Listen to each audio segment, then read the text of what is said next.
ये बात सन 1918 की है। एक सुजुकी नाम का एक लड़का था जो लगभग 17 साल का था।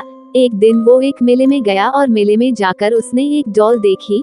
वो डॉल देखते ही उसने खरीद ली। उसने अपनी छोटी बहन जो कि करीब 2 साल की थी उसे जाकर दे दी और उस डॉल का नाम ओकीकू रख दिया। वो डॉल उसकी छोटी बहन को बहुत ज्यादा पसंद आई।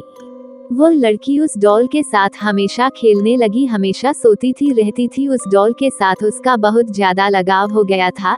1 साल बाद जब वह लड़की करीब 3 साल की हुई तो उसे एक बीमारी लग गई। उसे जोरों से बुखार आने लगा। इसी कारण अचानक से उसकी मृत्यु हो गई।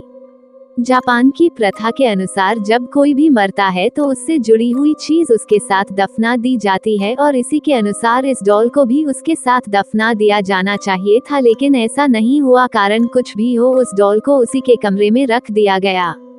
1 साल बाद जब उस लड़की की मां ने उसके कमरे को खोला और उसकी डॉल को उसके मेज पर जब पड़ी हुई देखी, उस डॉल को देखते ही वह हैरान रह गई। आखिर क्यों वह हैरान रह गई? क्योंकि जब वह डॉल खरीद के आई थी उसके बाल उसकी केवल कंधों तक थे और वह बढ़ के उसके कमर तक आ चुके थे।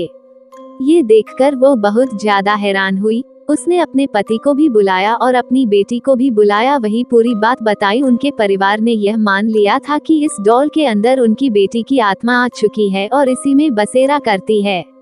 इसी को देखते हुए उन लोगों ने उस डॉल की किसी इंसान की तरह पालना पोषना शुरू कर दिया।